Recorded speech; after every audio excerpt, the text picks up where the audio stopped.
Okay, Representative Baker. Representative Brown. Excused. Representative Burt. Here. Representative Henderson. Here. Representative McGuire. Here. Representative Obermueller. Here. Representative O'Hearn. Here.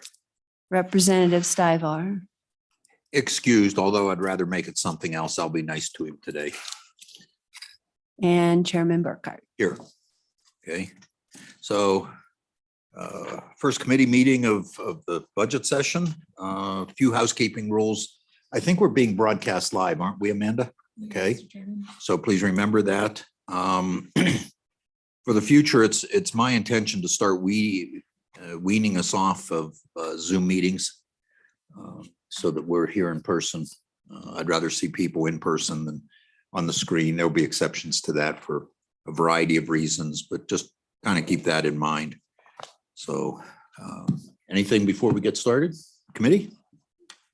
Okay, Amanda, Diana? Okay. First bill for our consideration is House Bill 53, Military Department Discrimination or Harassment Grievances.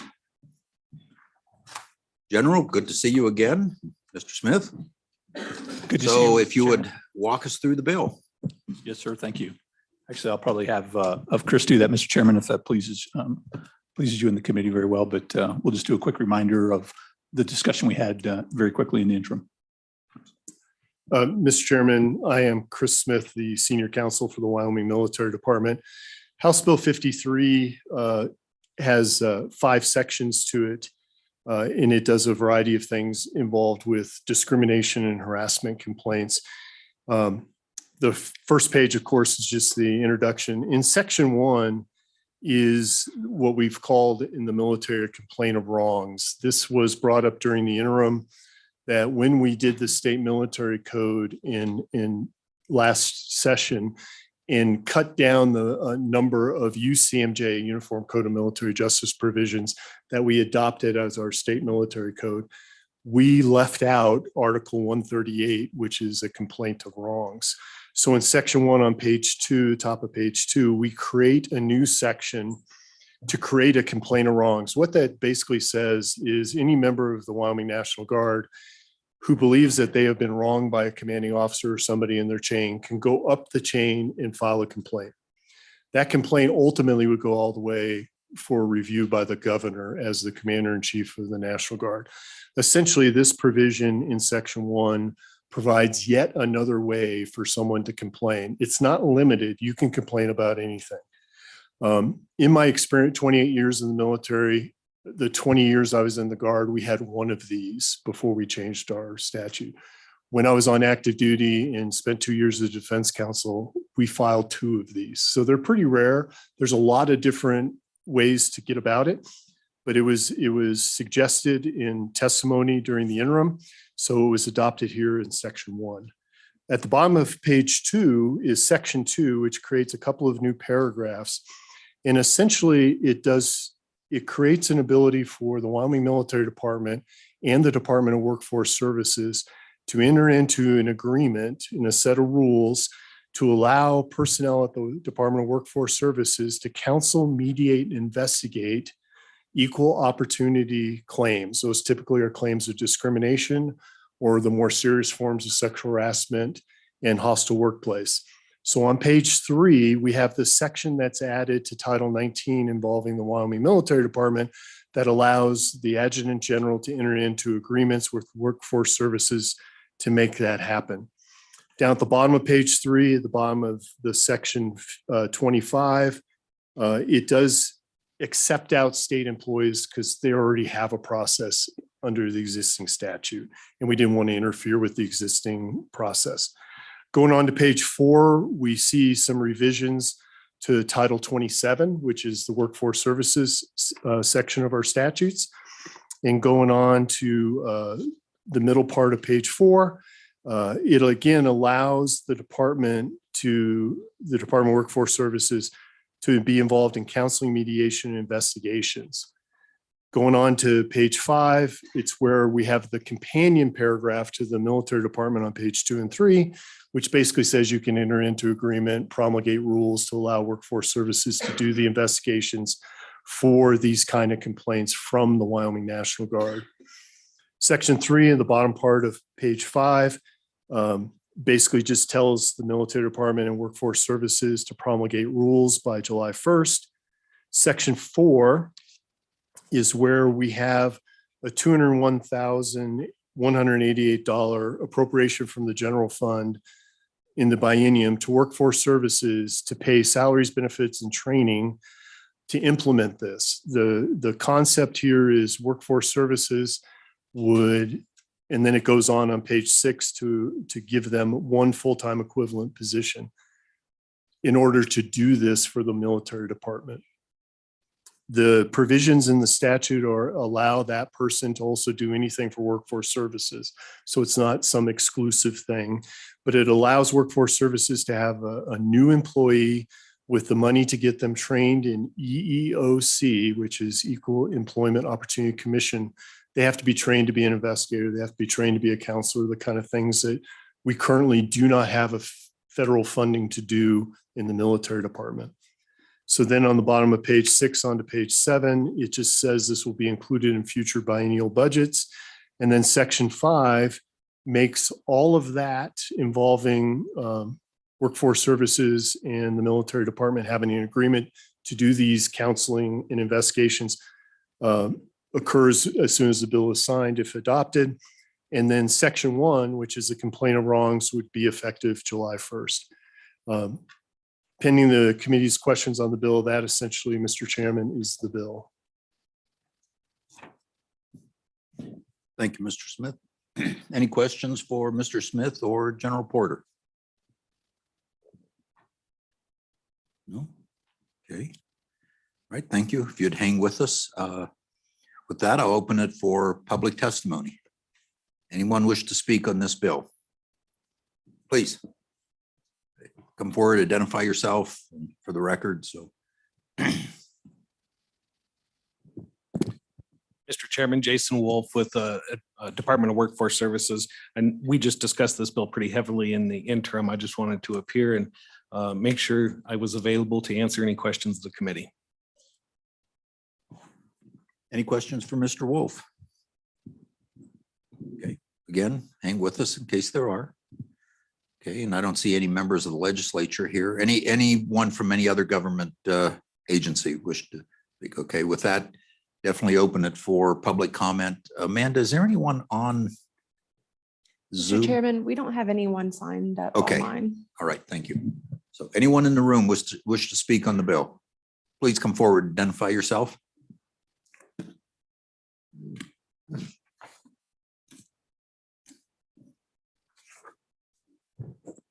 Mr. Chairman, Bill Winnie, Sublette County, 30 Please. years active duty in the Navy, commanding officer of 2 ships. The second ship I commanded was what the Navy calls a major command with a crew of about 14 to 1,500, of which I had about 350 to 400 women amongst those. 2 times a general court martial member on cases of a sexual nature, and several administrative boards. And my comment is simply that an effective system is very important to the chain of command. I understand from Colonel Smith that the military department supports this, and I support it also. Subject to your questions, thank you. Any questions for Mr. Winnie? Any questions? Okay, thank you. Anyone else wish to speak on the bill?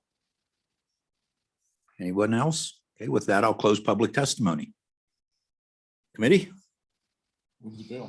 Moved by Henderson, seconded by Stiver.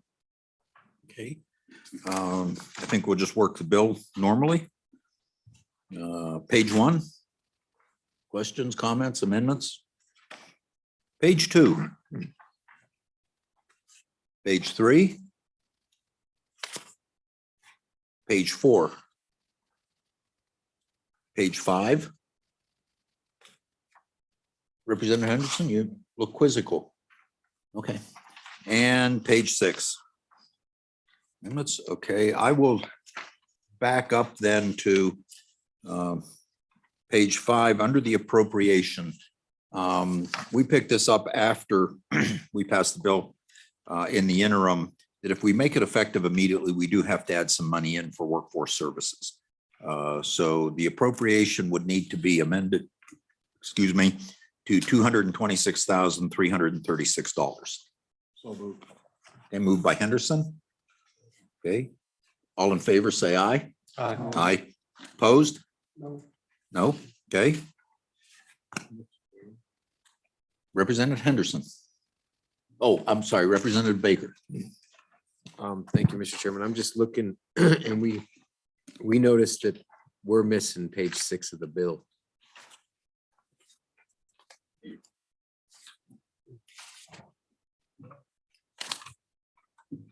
I see that.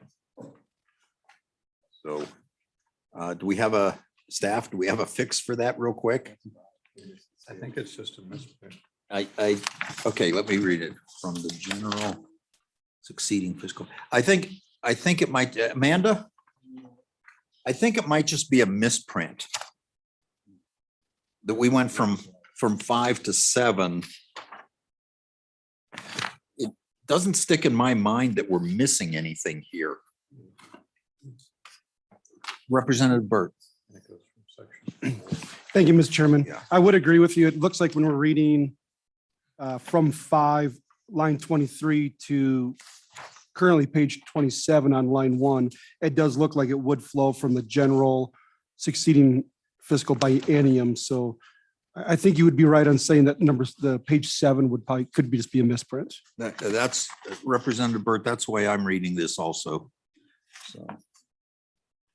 So does the rest of the committee agree with that? That it might just be a misprint on the page number? Okay. All right, I think we're good on that. Okay, so I think we did. Diana, we did move and pass that amendment, correct? Okay, so question having been called, Diana, would you please take the roll?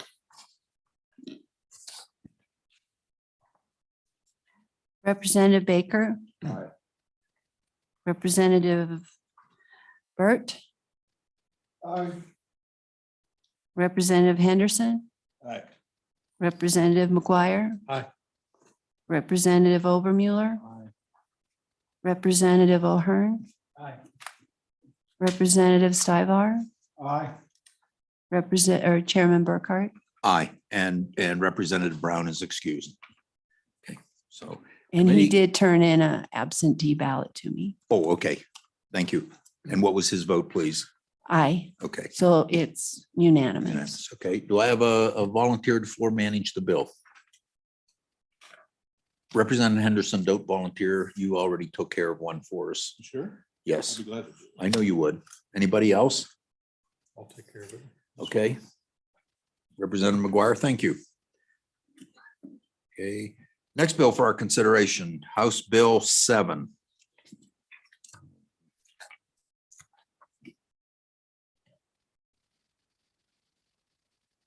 Director, Mr. Rossetti, please. Good afternoon to you too. Chairman, committee, members, planner, director of YDOT. And really, the issue is House Bill 7, which has to do with commercial vehicle driving disqualification. And fundamentally, I'll just say a couple. But what this bill does for us is align our state code with current federal requirements and brings us in line with those. Quite simply, there is a federal requirement that at the state level that we have a lifetime ban on an individual having a CDL license if they've used a commercial vehicle in the execution of a felony crime of human trafficking. And so that crime is serious enough and it has enough visibility at the national level that there's some real teeth there. And that's fundamentally what this bill does. There's a couple other things, but I'll let Mr. Rossetti talk us through it. Mr. Rossetti? Mr. Chairman, Taylor Rossetti, Support Services Administrator for YDOT. I'm taking you through the bill. You see, as the director mentioned, we are in 317305, which is the disqualifications and cancellations right to hearing. Moving over to page 2, lines 3 through 7. Reference back to the fact that we already do have some disqualification criteria within the statute. And basically what this states is that if you met the requirement for a lifetime disqualification, and then we subsequently relicensed you for those offenses, and then you commit another offense, you would not be eligible for a second reinstatement. So that's the language there at the top of page 2. In order to make sure that this made sense and flowed nicely, then on lines 9 and 10, we actually pulled in the actual reference in federal code that we're referencing and trying to get into alignment with. Moving on to lines 12, we modified section E to say that a person shall be disqualified for life from driving a commercial motor vehicle. And we modified Romanet I there for using the motor vehicle in the commission of a felony involving the manufacture, distribution, and dispensing of alcohol or controlled substance or possession intent to manufacture, distribute, or dispense a controlled substance. So that was just a modification of that language to make the statute flow. And then the new part that we're adding here is, again, as the director mentioned, the lifetime disqualification of commercial driving privileges for individuals who are convicted of committing a felony while operating a motor vehicle, those felonies specific to human trafficking under the Wyoming statutes 62702 and 62703. With that, I'd stand for any questions you may have.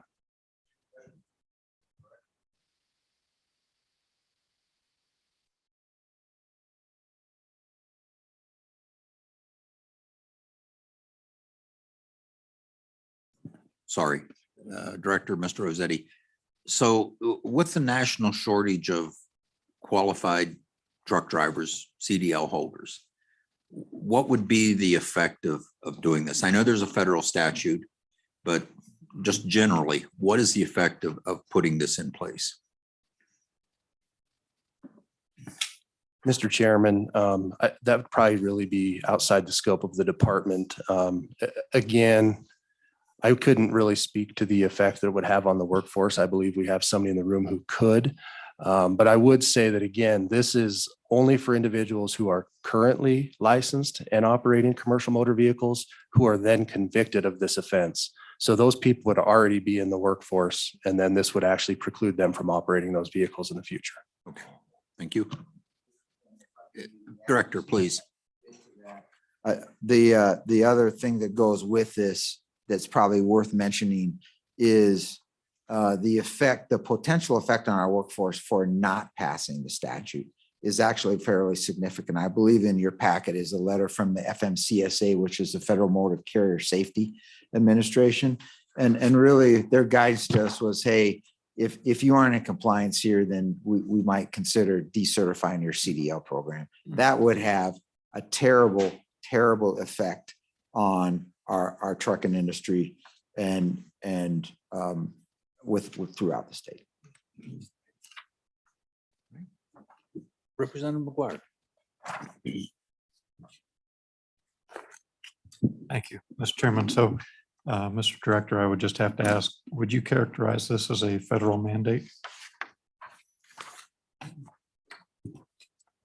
Mr. Chairman and Representative McGuire, it would certainly be some guidance received from the federal government. Mr. Chairman. Representative O'Hearn. Thank you, Mr. Chairman. How much is the 4% National Highway Performance Program? How much money were we kicking back if we don't put this into effect, along with the non-qualification of the CDLs? Thank you, Mr. Chairman. Mr. Chairman, Representative O'Hearn, I believe that as we estimated it right now, and so part of that is the other portion of the guidance is we'll withhold some of your funds. Right now, our understanding approximately 11 million in 23, and then that would likely grow to about 22 million in 24 and beyond. So again, part of the teeth in the enforcement. Other questions, committee? Okay, Director, Mr. Rossetti, if you hang with us, anybody from another state agency or the governor's office wish to speak? Okay, anybody from the public in the room?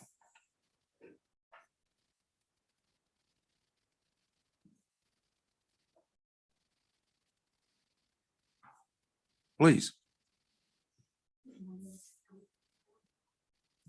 It'll turn green. There we go. Sheila Furch with the Wyoming Trucking Association. Thank you for your time this afternoon. Mr. Chairman, we do support this bill. Having our program in compliance is paramount for the trucking industry. We don't always agree with what the mandates are when they come down, but this is one that as a carrier, if you have an employee who is participating in selling drugs or trafficking, and today we're talking about trafficking, that's huge and not a chance you want to take. So we understand the ramifications of doing a lifetime disqualification. Decertifying the program would cripple the trucking industry in the state of Wyoming. And that is a huge concern of ours. As a deregulated industry, there are a lot of regulations in the trucking industry. And this is one of those. It's a federal program, but it's implemented by the states. So there is that federal oversight. And we understand that. So we are supportive of making sure that this is done and done now so that we meet the deadline of September of this year. Questions, committee? Sheila, thank you. Thank you, Mr. Chairman. Anyone, Amanda, anyone remotely? No, Mr. Chairman. Okay, thank you. Anyone else in the room? Anyone else? With that, I'll close public testimony. Committee? Moved by Stiver, seconded by O'Hearn. Any discussion? Committee? So I will say one thing, as much as I abhor the federal extortion on some things, and that's what it amounts to. This to me is a heinous enough crime, and I find it just so distasteful personally that I can, get on board with doing this. So that's just my personal observation. Anything else, committee? Question being called. Diane, would you take the roll, please? Hey, Representative Baker. Aye. Representative Brown voted aye. Representative Burt. Aye. Representative Henderson. Aye. Representative McGuire. Aye. Representative Obermueller. Aye. Representative O'Hearn. Aye. Representative Stivar. Aye. Chairman Burkhart. Aye. Okay, committee, any volunteers to floor manage? I can always appoint. You will be in town.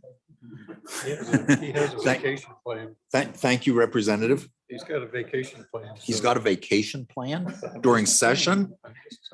We're live, but I'll. Okay. Thank you, Representative O'Hearn. Okay. Committee, anything else? This is our first meeting. We need to discuss or whatever. And I want to thank you for all the work you did on the interim because these bills went through fairly quickly and easily. I don't think we rushed them or anything else. Good job, committee. And that shows what we can get done during the interim and really work them so that we don't have to work them during the session. Great job. With that, I think we're adjourned.